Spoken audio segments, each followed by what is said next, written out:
नमस्कार दर्शकों, MKT news 24 news channel में आप सभी का स्वागत है।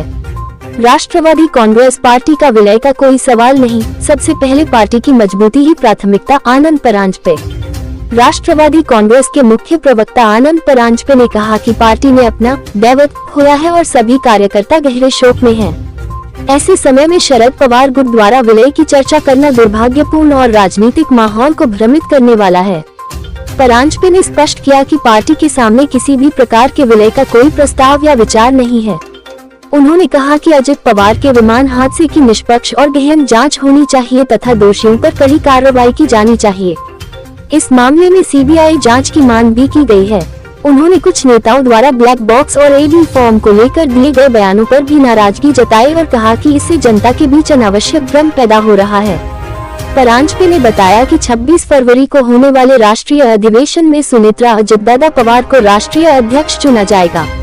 उनके नेतृत्व में पार्टी को मजबूत करना और अधूरे विजन को पूरा करना ही वर्तमान प्राथमिकता है। तो आइए एक नजर डालते हैं इस खास खबर पर। राष्ट्रवादी काँग्रेस पार्टी शरदचंद्र पवार गटाकडनं सातत्याने विलिनीकरणाबाबतचा संभ्रम निर्माण करण्याची वक्तव्य येत आहेत। एकीकडे त्यांच्या राष्ट्रीय कार्याध्यक्ष खासदार सौ सुप्रियाताई सुळे वक्तव्य करतात की माझा दादा गेला, ज्याच्याशी चर्चा झाली त्यामुळे आता बाकी सगळं गौण आहे। आणि माध्यमांशी बोलताना रोहित पवार असतील, त्यांचे खासदार अमोल कोल्हेजी असतील, हे सातत्याने पडद्यामागनं विलिनीकरणाचा मुद्दा हा माध्यमांसमोर बोलून महाराष्ट्रामध्ये एक संभ्रम निर्माण करण्याचं वातावरण तयार करत आहेत। राष्ट्रवादी काँग्रेस पक्षाची पहिल्या दिवसापासूनची आमची स्पष्ट भूमिका आहे की आमचं दैवत आदरणीय अजितदादा पवार साहेबांचा जो दुर्दैवी विमान अपघातामध्ये मृत्यू झाला, याची सखोल चौकशी झालीच पाहिजे। दोषींवर कडक कारवाई झालीच पाहिजे। विमान अपघातासाठी जबाबदार असलेली VSR कंपनी असेल, पायलट्स असतील, VSR चा ट्रॅक रेकॉर्ड असेल, या सगळ्याची चौकशी झाली पाहिजे।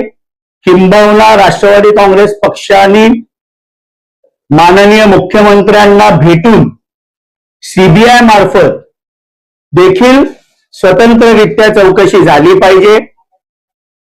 केंद्रीय सिव्हिल एव्हिएशन मिनिस्टर K रामनायडूंनी आणि मुरलीधर मोहोळजींनी पहिल्याच दिवशी एअरक्राफ्ट ऍक्सिडेंट इन्व्हेस्टिगेशन ब्युरो तर्फे इन्क्वायरी सुरू केली।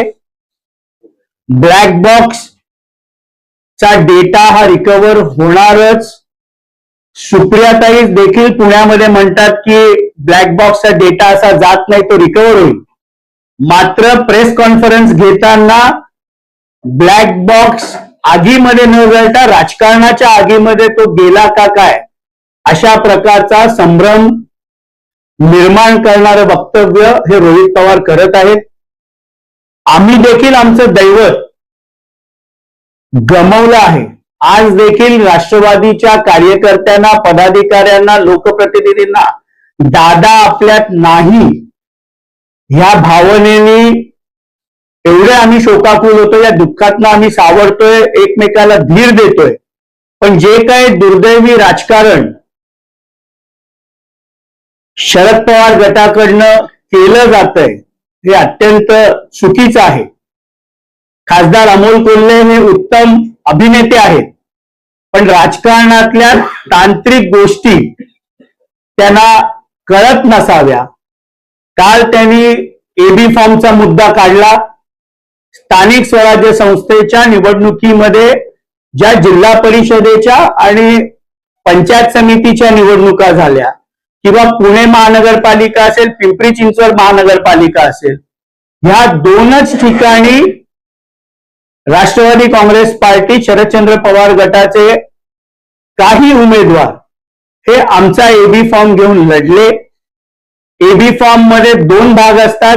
फॉर्म A मध्ये प्रांताध्यक्ष खासदार सुनील तटकरे साहेबांनी 3 लोकांना, म्हणजे त्यामध्ये प्रदेश सरचिटणीस आमदार शिवाजीराव गर्जे यांच्याकडे उत्तर महाराष्ट्र आणि पश्चिम महाराष्ट्र, त्याचप्रमाणे सरचिटणीस व आमदार खोडकेजी, संजय खोडकेजी यांच्याकडे अमरावती विभाग आणि नागपूर विभाग, आणि माझ्या स्वतःकडे कोकण आणि मराठवाडा विभाग, याच्यामध्ये फॉर्म बी वर सही करण्याची ऑथॉरिटी माननीय प्रांताध्यक्ष खासदार सुनील तटकरे साहेब देत असतात.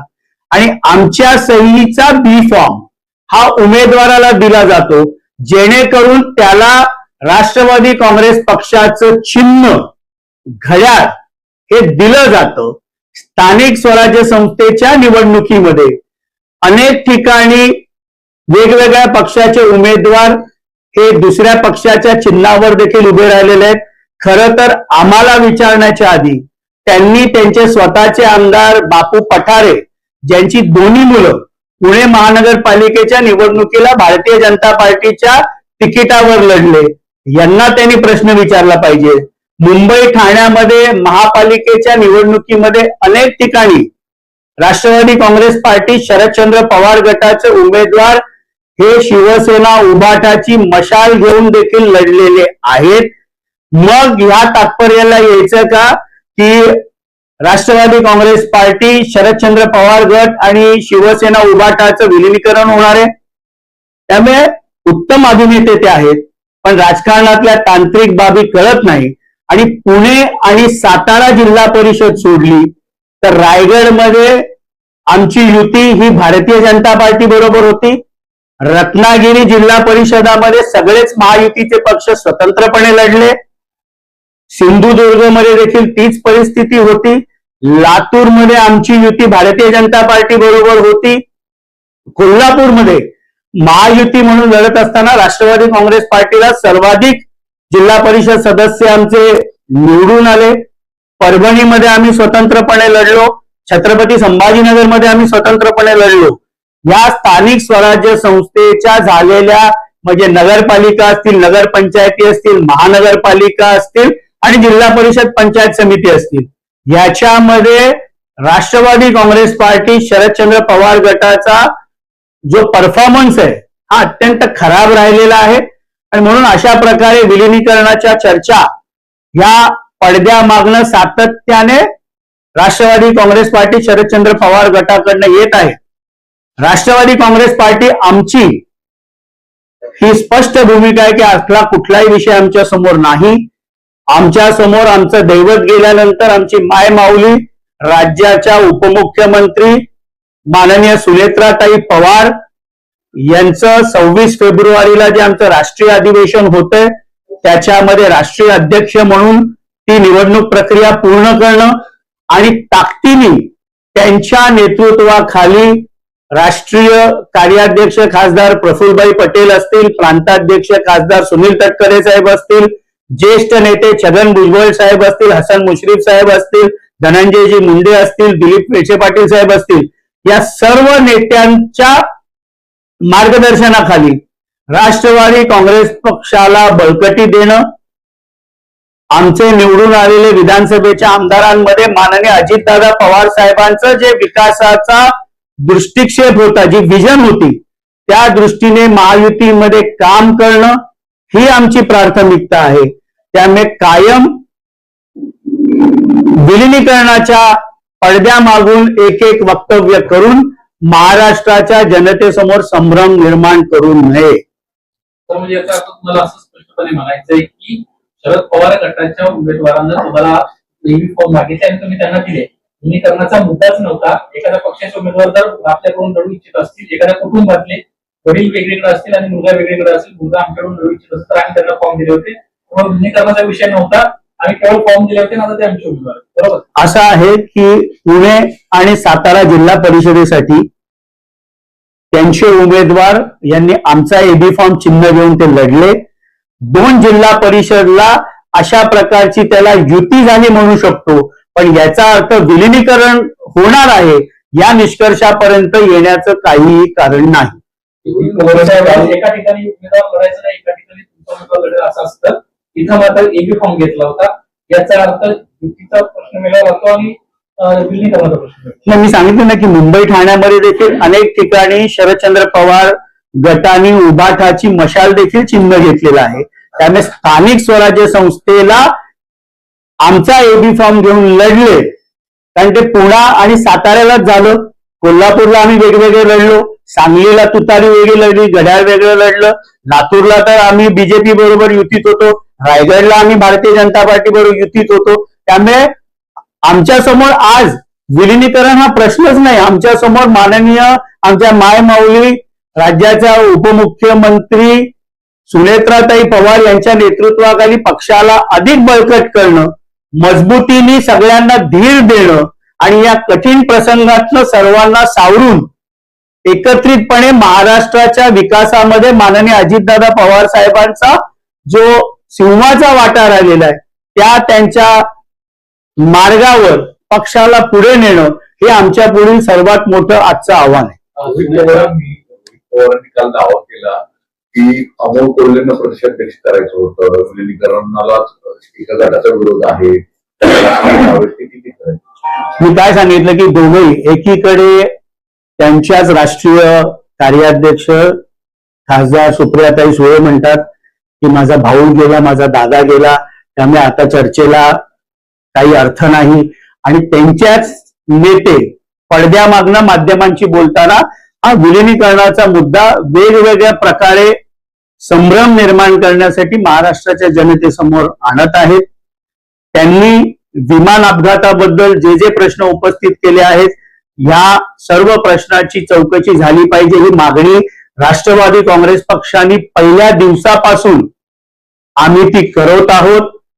ब्लॅक बॉक्स बाबत पण त्यांच्या राष्ट्रीय कार्याध्यक्षा खासदार सुप्रियाताई सुळे पुण्यामध्ये वेगळं बोलतात, इथे प्रेस कॉन्फरन्समध्ये त्याला राजकीय रंग देण्याचा प्रयत्न रोहित पवार करतात. त्यामुळे हे दुर्दैवी आहे. त्यांची जी काही इन्व्हेस्टिगेशनची मागणी आहे ती ते मांडू शकतात, योग्य प्लॅटफॉर्मवर मांडू शकतात, पण त्याला राजकीय वळण देणं हे अत्यंत दुर्दैवी आहे. सुनेत्रा पवार यांची राष्ट्रीय अध्यक्ष निवड व्हावी यासाठी आमदारांच्या सह्या घेण्यात आल्या होत्या, मात्र त्यावर 4 ते 5 आमदारांनी अजून सही केली नाही अशी माहिती आहे समोर. असं आहे की पहिल्या दिवसापासून महाराष्ट्रातल्या सर्व कार्यकर्ते, पदाधिकारी, लोकप्रतिनिधी यांच्या मनामध्ये केवळ एक आणि एकच नाव होतं, ते मायमाऊली सुनेत्राताई पवार. त्यामुळे त्याबाबत कुठलंही किंतु परंतु पक्षाच्या नेत्यांच्या मध्ये, कार्यकर्त्यांमध्ये कधीही नव्हतं. पण ही सह्यांची मोहीम कुठे आली, कधी आली हे आमदारांना देखील आपण विचारू शकता. कधीही अशा प्रकारची सह्यांची मोहीम घ्यायची गरजच लागली नाही, कारण सगळ्यांच्या मनामध्ये त्यांचंच नाव माननीय अजितदादा पवार साहेबांकडे जी राष्ट्रीय अध्यक्ष आणि उपमुख्यमंत्री दोन्ही पदं होती ती दोन्ही मायमाऊली सुनेत्राताईंकडेच गेली पाहिजे हे एकमत संपूर्ण पक्षामध्ये पहिल्या दिवसापासून आहे आणि आहे. रोहित पवारांचं म्हणणं असं आहे की जय आणि पाच पवार राजकारण कळत नाही, काय नेमकं चाललंय. त्यांनी तर आमच्या मायमाऊली सुनेत्राताईंबद्दल पण बोलल्या की त्या एक समाजसेविका आहे, राजकारणाचा त्यांना अनुभव नाही, अत्यंत दुर्दैवी आणि निषेध करणारं त्यांचं वक्तव्य आहे. जी मायमाऊली सावलीसारखी माननीय अजितदादा पवार साहेबांबरोबर राहिली, तिला राजकारणाचा अनुभव नाही. ज्यांनी आपल्या वडिलांना लहानपणापासून समाजकारण, राजकारण, महाराष्ट्रातल्या विकासातलं त्यांचं योगदान करताना बघितलेलं आहे, असे पार्थदादा आणि जयदादा यांना राजकारण कळत नाही अशा प्रकारचं वक्तव्य करणं याचा आम्ही निषेध करतो. आणि माननीय अजितदादा पवार साहेबांच्या दुर्दैवी मृत्यूनंतर आपल्याला राजकीय लाभ कसा होईल अशा पद्धतीची प्रवृत्ती ही रोहित पवारांची अधिक दिसत आहे. तर सह्या झाल्यावर एक नव्हतं, मग असं काही पत्र आलं होतं. पवारांना दावा केला 35 आमदार आहेत, त्यांना सह्या केल्या, 5 आमदारांशी त्यांना सह्या केलेल्या नाही. त्यामुळे पूर्ण सह्यांचं मोहीम असं आहे ना की हा संभ्रम निर्माण करण्याचा प्रयत्न सातत्याने होतोय. जर पहिल्या दिवसापासून संपूर्ण पक्षामध्ये माननीय अजितदादा पवार साहेबांकडे असलेली राष्ट्रीय अध्यक्षपद आणि उपमुख्यमंत्री पद हे त्या माय माऊली सुनेत्राताईंकडे गेलं पाहिजे अशा प्रकारचं एकमत आहे, तर सह्यांची मोहीम घेण्याची गरज काय? दुसरं असं की झिरोच्या संदर्भामध्ये आता अजून 2-3 नवीन व्हिडिओ येतात की ज्याच्यामध्ये त्यांच्या खात्याचे अधिकाऱ्यांवर भ्रष्टाचाराचे थेट आरोप केले जात आहेत. त्यांचेच हे व्हिडिओ समोर येतात आणि मुळात या खात्याच्या अधिकाऱ्यांनी थेट मुख्यमंत्री कार्यालयापर्यंत तक्रार केली आणि त्यानंतरच एसीबीची कारवाई झाल्याची माहिती आता समोर येते. त्याबाबतची सगळी सखोल चौकशी एसीबीने केली पाहिजे, सत्य समोर आलं पाहिजे आणि अशा प्रकारचे जर घटना ही मंत्रालयामध्ये होत असेल ती दुर्दैवी आहे. हे पक्षासाठी पण आणि सरकारसाठी पण चांगलं नाही.